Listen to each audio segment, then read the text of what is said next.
Welcome to the Counselling Tutor Podcast, the must-listen-to podcast for students of counselling and psychotherapy.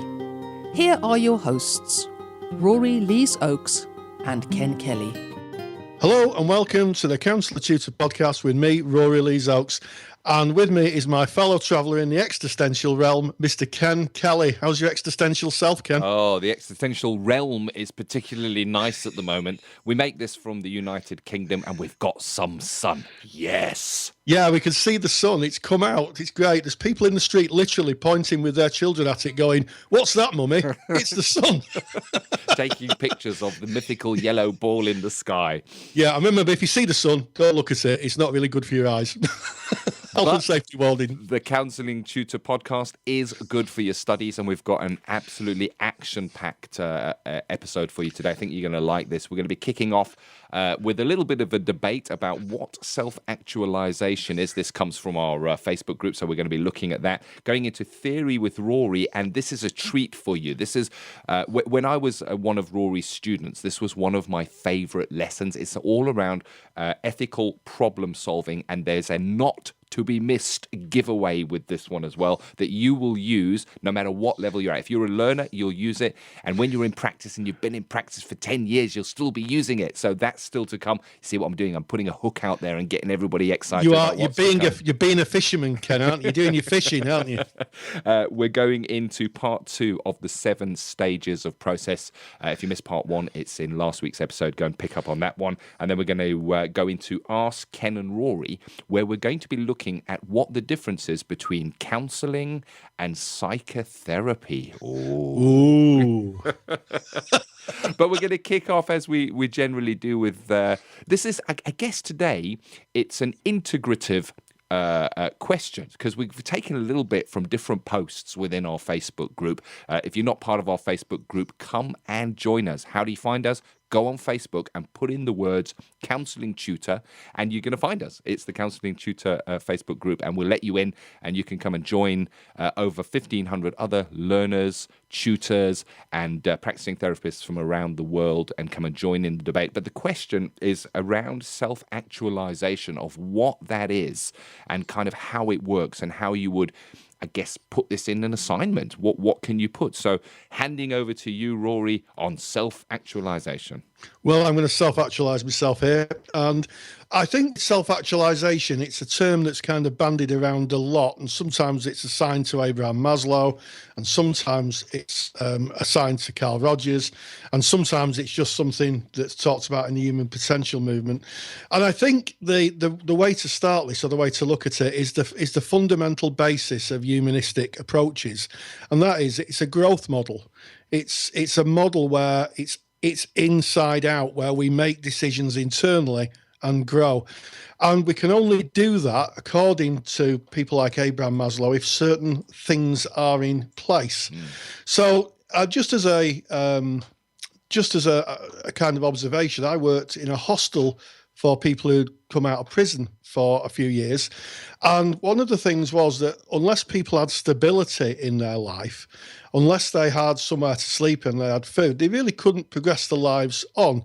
You know, there are some remarkable people who could sleep on the street and live hand to mouth and still do PhDs in astrophysics, but they're very few and far between.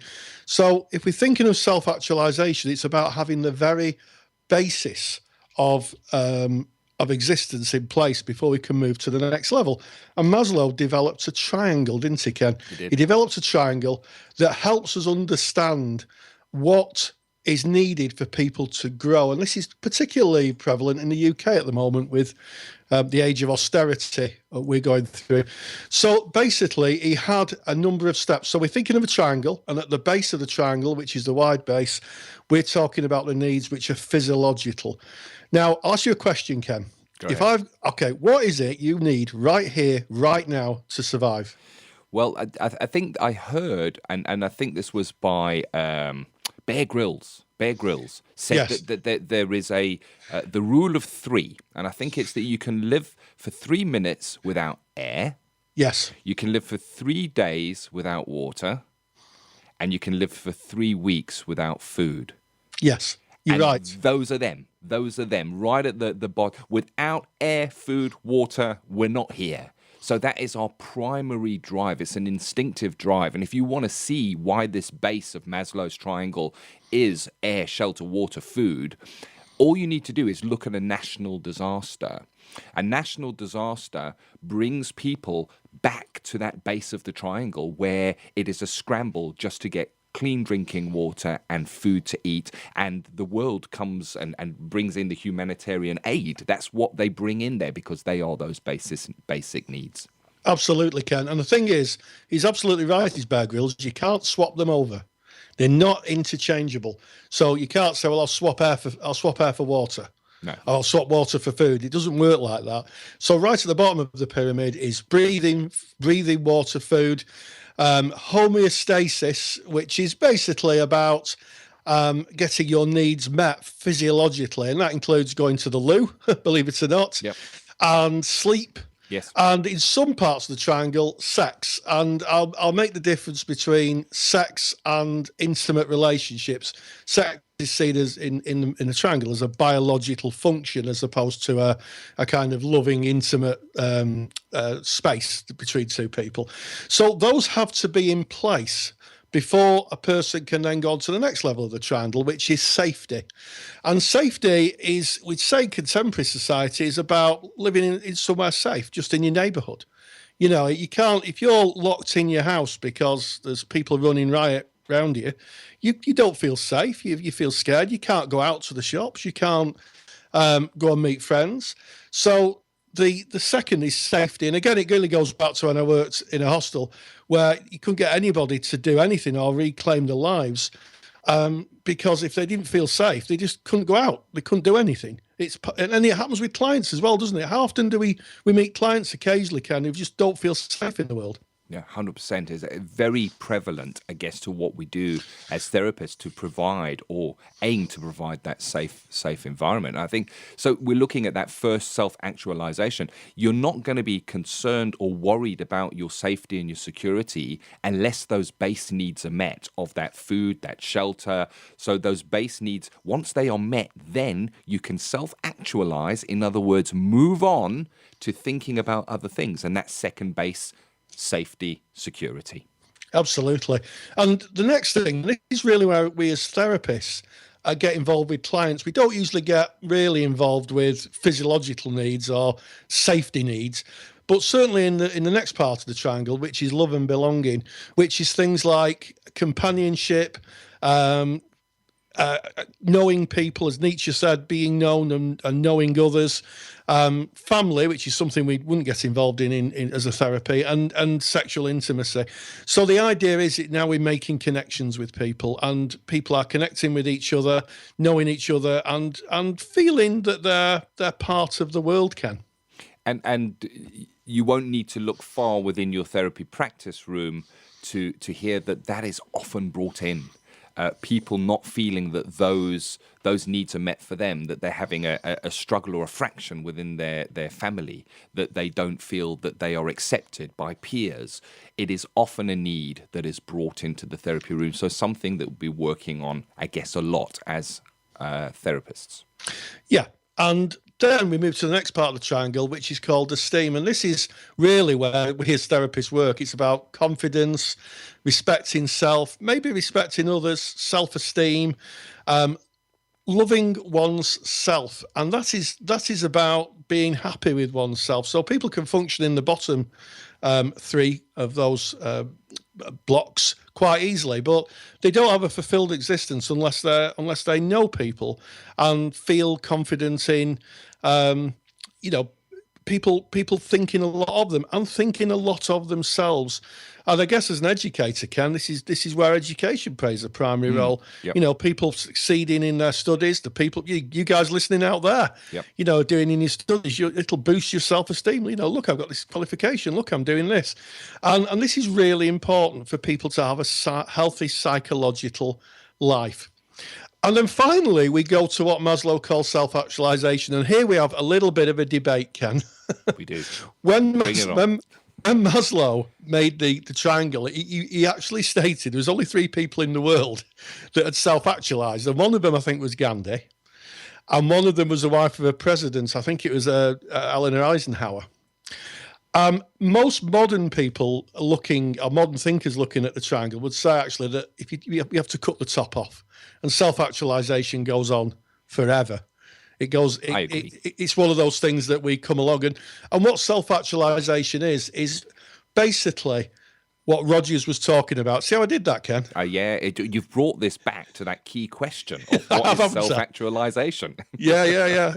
I've read a book or two as well. It's amazing. Yeah, I've brought it back. And Rogers talks about, and I know you're going to be talking about it, this idea of what we call sometimes the core conditions of being non-judgmental.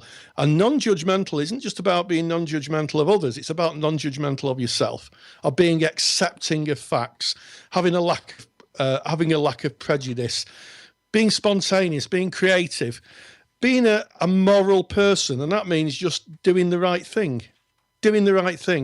And that's the top of the triangle. When people are there, the theory would tell us that we are fully functioning. We are fully functioning people. And sometimes this triangle, the path up from this triangle is done through faith position, people of faith, through their religious or faith position ideas.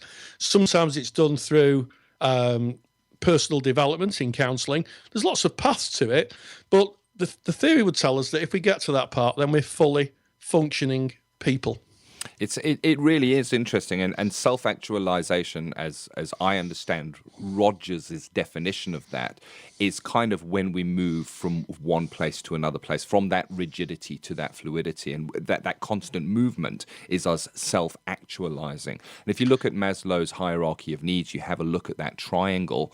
The one thing to keep in mind is that this is not a linear one-way journey. You can go from the top of the triangle where you'd be looking at things like creativity and problem solving right back down to the very bottom. If again there's a natural disaster, you're not going to be worrying about whether your artistic impersonation or impression of a statue you're making is 100% right. If there's a disaster and you need food and water and air, you're right back down there again. It's very true. And a few years ago, there was a disaster, and counsellors volunteered to go over to help people with stress or post-traumatic stress. And you know what they ended up doing, Ken, the counsellors? Handing out food and water, Rory? Yes, strangely enough, yes. Exactly. And they ended up carrying water buckets and slopping out latrines and that type of thing, because without the basics in place, then nothing else would work. And it was a bit of a salutary lesson for them. So that's Maslow's hierarchy of needs. And the other thing to put in context was Maslow and Rogers and the human potential movement, which was formed by thinkers in the 1960s who were developing humanism, and Aldous Huxley, who wrote Brave New World and Doors of Perception and that type of thing. He was one of the founders of the human potential movement. So they all had an input. So when we're thinking of Rogers' work, a lot of people think, well, Rogers did it all himself. Actually, he had a lot of help. And he took a lot of bits from a lot of people, Ken. Great information, a great question, I guess, and hopefully you've got something out of that. And again, this section of the podcast is about Rory and I having a bit of a debate and a ramble about it. And we encourage you to debate this and talk about it in your learning institutions, with your peers, with your friends, because it's an interesting debate and I think one definitely worth having. So we're going to be moving now on swiftly to theory with Rory. And this is the one that I kind of sowed that seed in the beginning that is going to be well worthwhile. You are actually going to love this. You're going to be looking at ethical problem solving today, Rory. And I know that, this is part of being a counsellor. We have our ethics and we're going to have problems. So ethical problem solving, you're going to sit down one day with a dilemma and need to solve this problem. Absolutely, Ken. And what we have to be aware of is the BACP Ethical Framework. It changes, I think, in July. And they will ask you to make defensible decisions. And I'm going to be talking in theory with Rory, defensible decision making. In other words, when someone said, why did he take that path of thinking to deal with that particular an ethical dilemma, you can sit and say, this is what I've done, this is how I've done it, and this is how I've thought it through. And it's going to be an ethical imperative. So I'm going to be giving away free my ethical problem solving grid. I'm going to be giving away free the grid that I use and the decision-making pathway that I use and teach my students. Very relevant, and specifically with you mentioning the new ethical framework, which is coming in just a short a few months from when we're making this recording. Of course, if you're listening to it in the future, it may well be in already. But a great influencer and writer of the new ethical framework is Professor Tim Bond. And what Rory is talking about giving away is actually Tim Bond's ethical problem-solving matrix. Let's go and listen to Theory with Rory. Counselling Theory with Rory Lees-Oakes. On the 1st of July 2016, the BACP will release and expect practitioners to abide by a new code of ethics. Part of that code of ethics is going to ask us to consider how we respond to ethical dilemmas, and those are covered in Articles 76, 77 and 78 of the new ethical framework. The framework tells us we recognise that professional and ethical issues, problems and dilemmas will arise from time to time and are an unavoidable part of our practice. We will use supervision and any other available professional resources to support and challenge how we respond to such situations, and we will give careful consideration to the best approaches to ethical problem solving.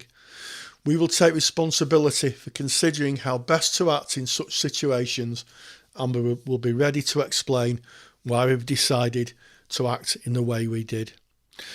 And that brings us to something that's been prevalent in a lot of services and a lot of social services for quite a long time: defensible decision making. In other words, if you make a decision, then you're going to have to supply the reasons and the route you took to make that decision. And indeed, in Article 77 of the new framework, it talks about we will give careful consideration to the best approaches to ethical problem solving. And in Article 78, be ready to explain why we decided to respond the way we did. So how do we do that? Well, we can use supervision. Supervision is a useful tool for helping us with ethical decisions. However, it's not always on tap, it's not always available. We can certainly phone the BACP up, if you remember, or any of your ethical bodies, and they should have a unit that talks about ethics. You should be able to talk to them, but maybe that's not always available. So what is it that we fall back on when effectively we find ourselves on our own and wanting to make an ethical decision? Well, some people would fall back onto an ethical problem-solving grid, and I'm going to go through the ethical problem-solving grid that I was taught as a student and that I teach my students. And it's a 6-step process, and it was developed by Professor Tim Bond, who coincidentally has authored the new ethical framework. So we can see that there's a good pedigree in this problem-solving grid, and I'm going to take you through it. It's 6 steps, and I'm going to talk about the first step. And the first step is to produce a brief description of the problem or dilemma. Now, I would recommend that if you're going to produce a description of your problem or your dilemma, write it down. Don't type it or think it in your head. Physically get a pen, if you're able to, and write it down. And the reason for that is it's a bit of a peculiarity of the human condition, I find. That if you write something down, you kind of become more connected to it. At least that's my experience. So write it down. Write what the problem is. And once you've done that, you go on to the second part of the ethical dilemma grid, which is whose dilemma is it? So your choices here are between the client, the counsellor, which is yourself, or the client and the counsellor. Now, once you've decided whose problem it is, you might be able to stop right there. If it's the client's problem and only the client's problem, then maybe the client can sort it out for themselves. It may be both of yours problems, client and the counsellor. Say a client says they're going to commit suicide. That immediately becomes the client's problem and also yours. So find out whose problem it is. At that point, you can make a decision whether to complete the grid, or to say, well, actually, I made a decision now based on what I know. So if you need to continue, go to section 3. Consider all the available ethical principles and guidelines. So the first thing to think about is what codes of standards are available to you. So first of all, what does the ethical framework say? And what does your policies and procedures of your organisation state? And once you've understood that, then that gives you a better handle on the way to proceed. You could also consider, what, if anything, does the law dictate? What actions are prohibited? What can't you do? What are you not allowed to do? What actions are required? And what are the people involved in entitled by law? In other words, what does the law say about your actions? What are they entitled to? And areas in this part could be things like data protection. If you're going to have to break confidentiality, then you're going to have to think very carefully about who you speak to and why you speak to, and everybody knows their role in that. In the absence of any other direction, you could fall back on beneficence. Now, that's a wonderful word, and I interpret that as doing the right thing. Being beneficent means trying to do the best, trying to do the right thing. Non-maleficence, well, that's doing no harm. Justice, and justice is an interesting one. I would say justice is doing the right thing, and is it just? Is everybody being served by what you're doing? Is your client being served? Is wider society being served? Is the profession being served by what you're doing? That's what I'm talking about, justice. And finally, what are the people involved entitled to by law? So what are the legal implications of the course of action you're going to take? And what are the people involved in the course of action entitled to by law? Then you identify all courses of action. Now, when I was taught this, my tutor said, write it down, no matter how implausible the course of action is.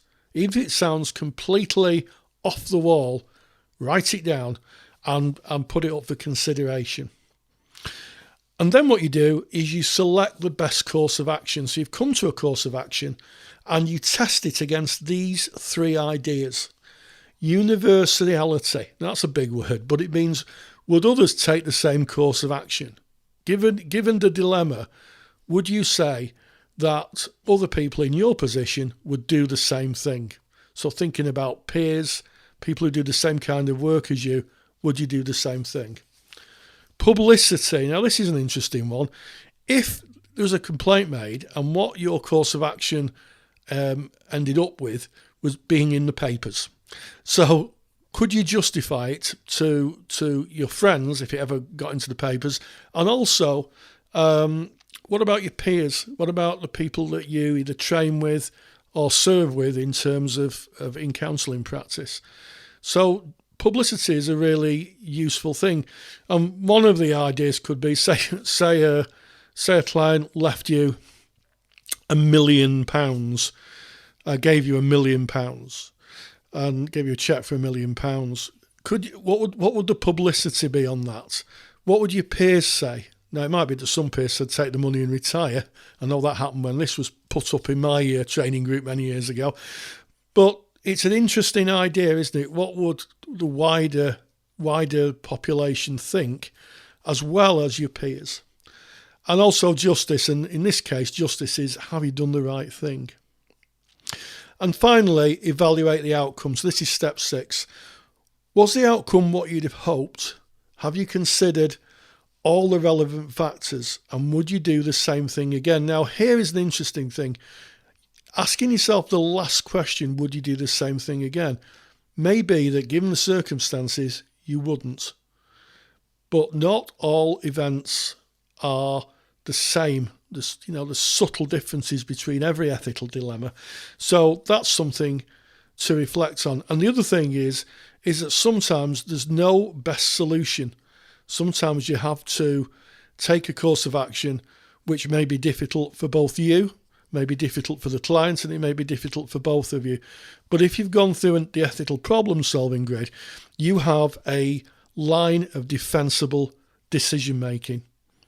Well, I hope that's been useful to you. What I'm going to do is I'm going to make this available in the downloads, my ethical problem solving grid, and I hope that you never have to use it. But if you do, just remember that the new ethical framework asks us to have not only defensible decision making, but also a process of making that defensible decision. Really valuable information there. And if you want to get hold of your copy of the Ethical Problem Solving Matrix, you can do that by just heading over to the Counselling Tutor website, which is counsellingtutor.com. Click on the podcast tab, go over to podcast 12, that's this episode, and right there in the show notes, you'll be able to download that. Well worth doing. Thank you very much, Rory. So, Ken, what are we doing in skills? I believe I've asked you a question. I'm asking another question. That's not very good, is it? That's not how we teach counselling. What are you going to be doing in skills today?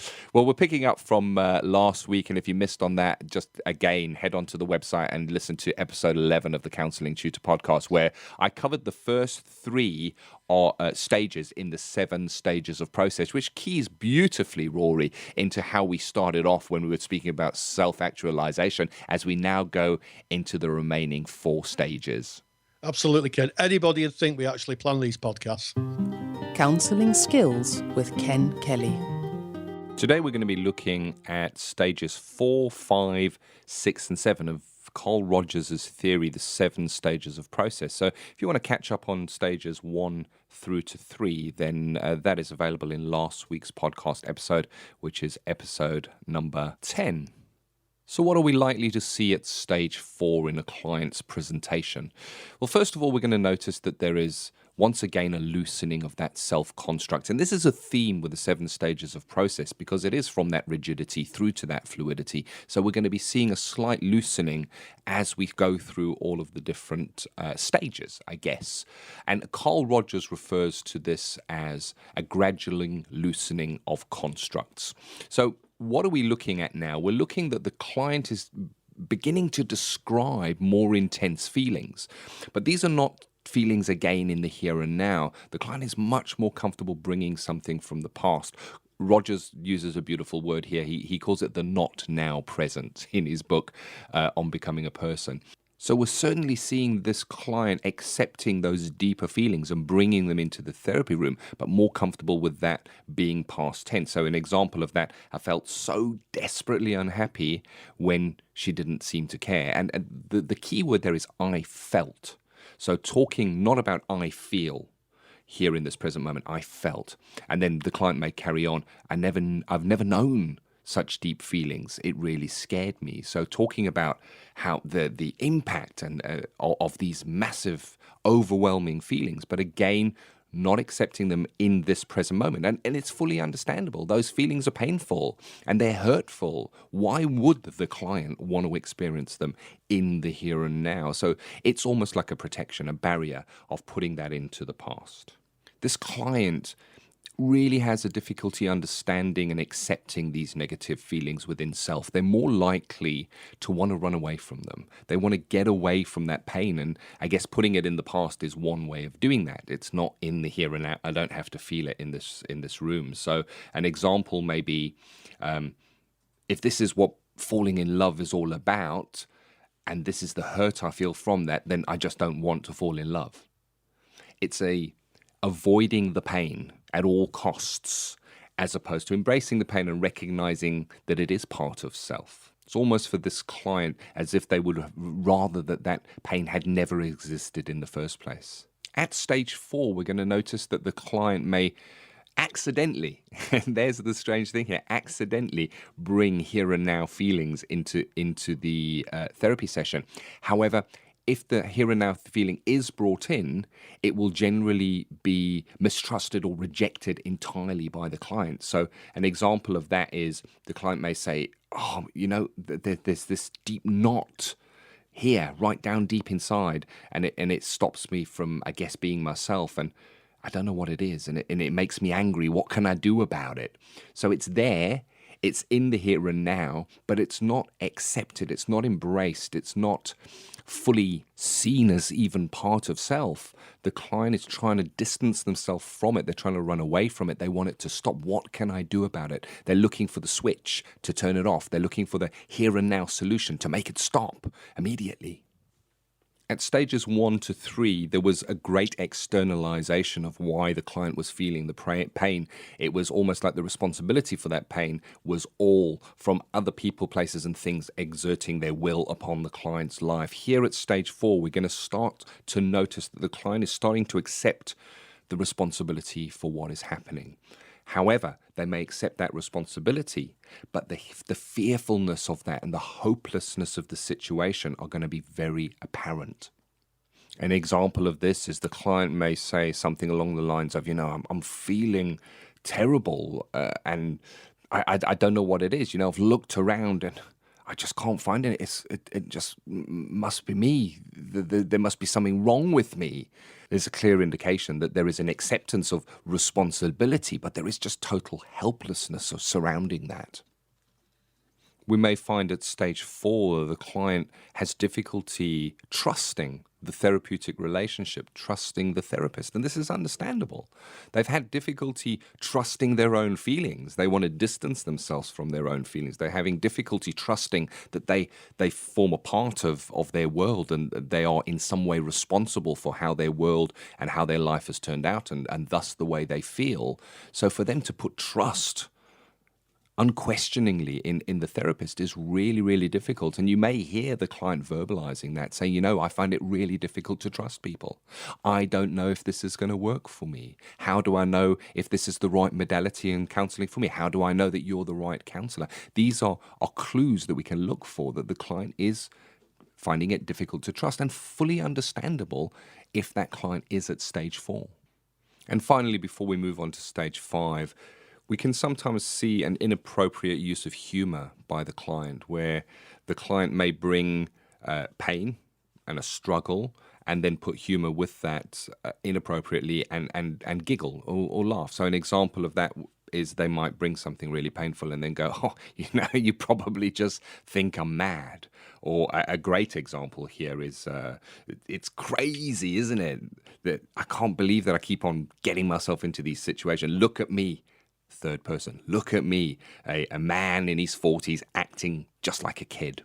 So kind of distancing themselves from the responsibility and kind of using humor to, again, deflect accepting the feeling fully and embracing it and recognizing it as part of self in the here and now. So that's what we're looking at a client, some clues that you might see to see stage 4 of the 7 stages of process. So how do we work with this client?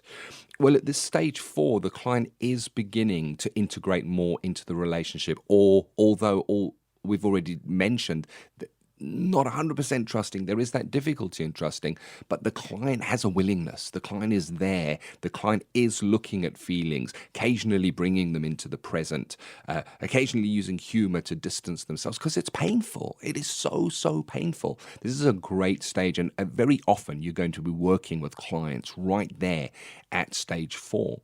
What can we do? Just be with them. Just be there. Unconditional positive regard, empathy, being congruent, using your counseling skills. That's all we need to do. We're there to provide a threat-free environment where the client can begin to trust more, can begin to bring more of self, and maybe move on to the 5th stage of the 7 stages of process.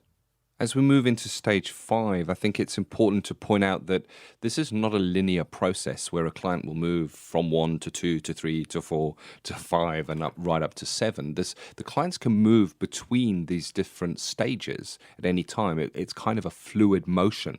And Rogers describes the process when, in other words, what we do with the client and how this works. And I'm going to use his word. If the client feels himself received in his expressions, behaviors, and experiences at the 4th stage, then this sets in motion still further loosening, and the freedom of organismic flow is increased.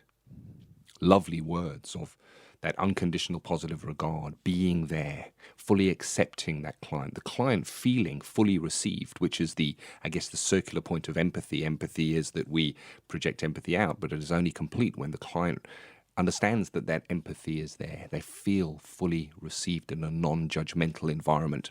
That's what we're there to do. So at stage 5, we're starting to see that this client is more confident about what they're feeling in the here and now. They're happier to express presently experienced feelings. They recognize them as their feelings, and they're more likely to bring them into the therapeutic relationship. There's a deepening, I guess, of the trust, and I guess we say a deepening of the level at which we work, the relational depth. As the client begins to explore bringing these present moment feelings and awarenesses, they are less denied to self and more accepted. As before, there was that running away we saw just at stage 4 and wanting to distance themselves from the feeling. There's more of a, okay, this feeling is here and it is mine, and I'm okay to look at it right now. They can start to have feelings bubbling up, and that's the words Rogers uses, bubbling up inside them. And they may not be fully understood, and may not be wholly accepted by the client, but they do find ways of expressing them right there within the therapy relationship.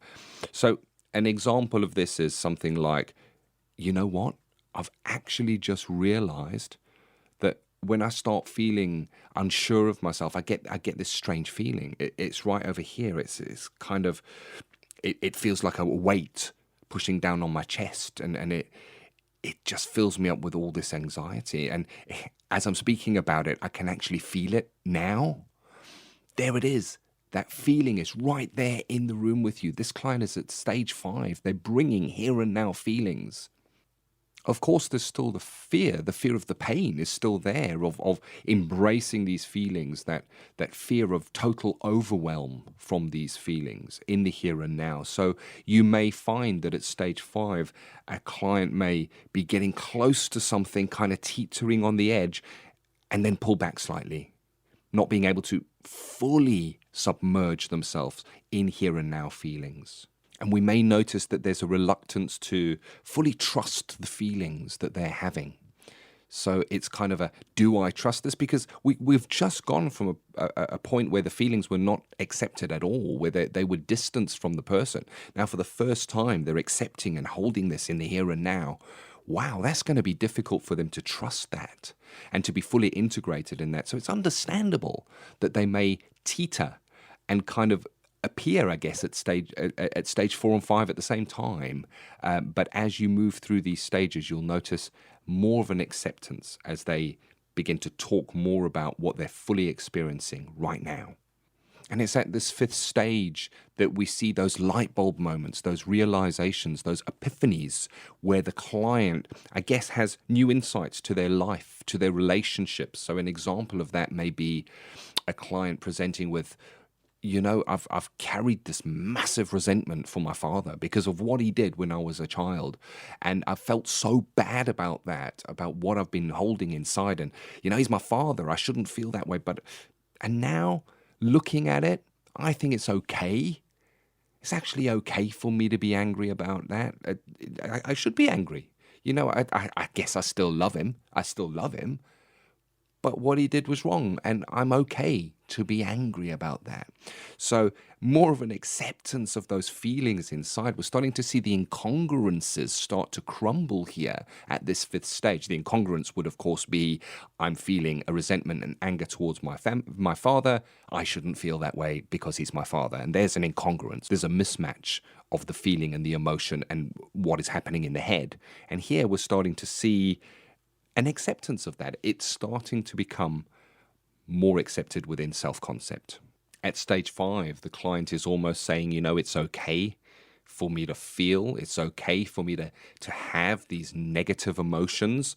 They are part of who I am. The 6th stage of the 7 stages of process, Rogers described this stage as being very distinctive, often very dramatic. We're talking about life-changing events here, when clients have realizations that stick with them. They're not transient, as we're seeing in 3, as we're seeing in 4, it's unlikely that when a client has these realizations that they will regress back to stage 5. In stage 4 and 5, we may see kind of a crossing over and occasionally moving from 5 back to 4 and then back into 5 again. Here at 6, when we're having these mind, body and emotional, intellectual breakthroughs, we're unlikely to see the client go back again. Their life is changed and the way that they look at the world has changed forever. All feelings are fully experienced in the present moment. It's accurate, it's clear, it is full of meaning. And the client moves from seeing these feelings and these emotions as being a negative, as we've seen before, first of all wanting to avoid them, then seeing them as a negative and not trusting them, into trusting them, knowing they are part of self, and realizing that by fully embracing these feelings, they can see them clearly and they can have power to change who they are because of them. So the feelings, however negative and however scary, are fully accepted into self and then seen as a way to grow and a way to change who they are and change the way they look at the world. The ambiguities, the incongruence, the uncertainties start to click into place. They become crystal clear. And we see the feelings flowing freely and reaching their conclusion. Whereas before, the client may feel the overwhelming feeling at stage 5 and want to go away. What can I do? How can I turn this off? Now we're looking at this client just following that right through to its conclusion, no longer being fearful of those negative feelings. So I guess the client is now seeing these feelings as being enriching in their experience and not to be avoided. And what you may see as a therapist with a client who is at stage 6 is that there's almost a dramatic change where the client starts to look about their own self-care. They start to look at themselves with tenderness. You know, they may speak about, when I look back and I see myself at 10 years old and what I was going through at that time and the pain and everything I've carried for all of those years, that anger at my father, I really look at myself and I think, wow, I want to give myself a hug. I want to hold myself and say, that's okay. This is the client fully embracing themselves and loving themselves. Full acceptance. Carl Rogers says, the curious paradox is only when I truly accept myself as I am do I have the ability to change. And it's quite evident right here at stage 6 in the 7 stages of process. Stage 7 we touch on so briefly, because it is unlikely that you will have a client in your therapy room at stage 7. Rogers identified the stage 6 changes, those profound life-shaking experiences that the client may experience to be irreversible. So there's only going to be growth from there. And it is unlikely the client may feel that they need a counselor to do that. It is likely that they will find that growth in their own life as they continue to fully accept themselves, to examine the feelings that they have moment to moment in the here and now. And they will experience self-growth at stage 7. And it's interesting for me, looking at the 7 stages of process, to look at the journey that we've come on from stage 1, where we are unlikely to see a client engaging in therapy, right through to stage 7, where we are unlikely to see a client engaging in therapy. And it is truly a movement from fixity, from rigidity, through gradual loosening of the self-concept, to fluidity, to being a fully functioning person. Well, that is just so useful. And I'm thinking, just listening to the 7 stages of process, how it's so important that we link theory to practice. And it's one of those pieces of work that we do with clients where the theory actually is so important and so necessary. And as person-centered therapists, we really need to understand it. It's so much a part of not only our journey, but the client's journey. 100%. And having those kind of clues that we've spoken about to kind of see where the client might be at. It just gives us an indication. And I know we speak about person-centered counseling. We don't assess the client as such. There's no formal assessment that we might do, but we're assessing all the time by just looking for those clues. So hopefully that will have been useful for you. And of course, moving on now, this is Ask Ken and Rory. And it's an interesting topic today. We have a question. What is the difference between counselling and psychotherapy? Rory, I'm going to ask you this one. Rory, what is the difference between counselling and psychotherapy? The difference between counselling and psychotherapy is £40 an hour, Ken. £40 an hour difference. I'll get my quotas. I can hear listeners unsubscribing. It's a standard bit of humour that I've used for years, and I think it's a really important topic. There's been quite a vigorous debate in the Facebook page, and our Facebook page, regarding modalities, counselling, and psychotherapy. And I think what I'd say to you, Ken, I don't know if anybody remembers the sketch with Roddy Corbett, where he was stood there and there's someone stood next to him who's a bit taller, and it's all about I know my place.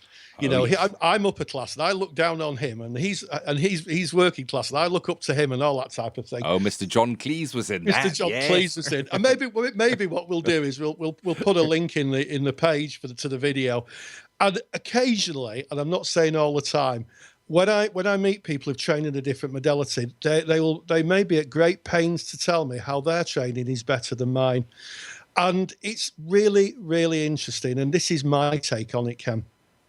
The BACP do not distinguish between counselling and psychotherapy. Yeah, they say it in their articles. They do not distinguish, but there are differences, and I think it's good to acknowledge them.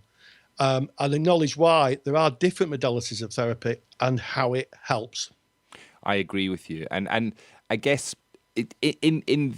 we may even say, you know what, I'm a psychotherapist or I'm a counsellor, dependent on what kind of training we've done. So if you go and you study TA, you're likely going to label yourself or say I am a psychotherapist. If you've done person-centered counselling as your training, you may say I'm a counsellor. But here's the thing: in the eyes of the client who is sitting in that room in front of you, it really doesn't matter.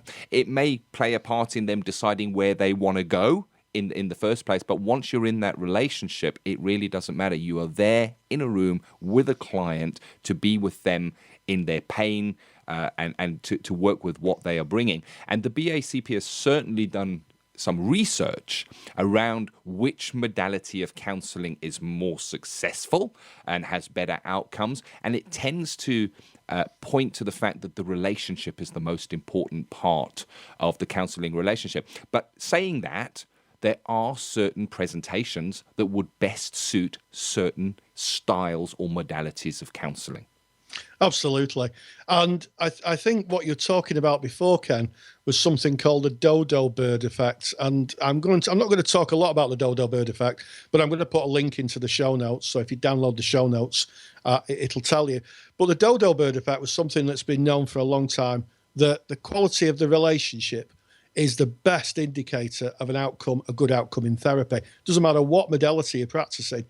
And recently some work done by Lucy Goldman at Manchester University, a PhD researcher. She was working with psychologists who work with people with very severe mental health issues. And again, the research bore out that the best relationships gave the best outcomes in therapy. But there are presentations where, well, first of all, let's have a look at the difference between counselling and psychotherapy. One of the big differences is training. I was speaking to my good friend Bob Cook over at the Manchester Institute for Psychotherapy, who's a transactional analyst.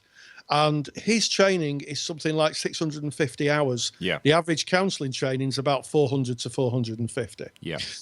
Psychotherapy training tends to work on things like transference, counter-transference, and it's also analytical. So the model itself is practiced. So maybe one of the first things that a TA therapist may do is work out which ego state you're in, which is easy for me. It's permanently in child, and work on the analysis of a client and say, look, this is how you are. That's fine. Some clients might want that.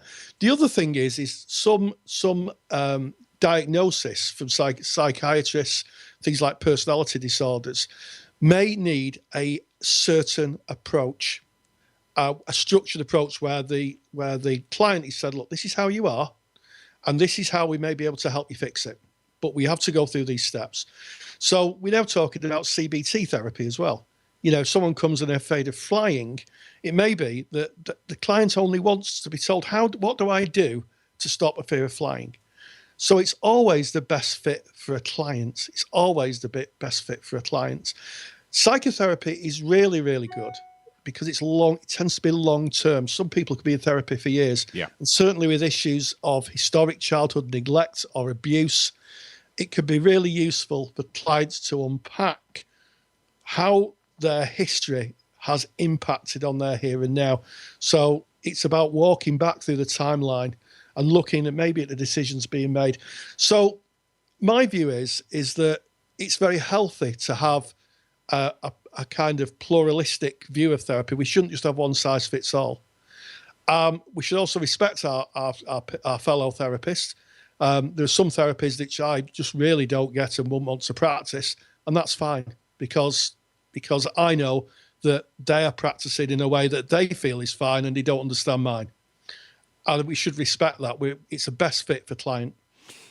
I agree 100%, and I think you've explained that so well. And I guess speaking about transactional analysis, where you may be analyzing, maybe working with a diagnosis or looking at the ego states, it's maybe more active and directive work that you will do with the client, and I guess more aligned to the medical model. Absolutely, Ken.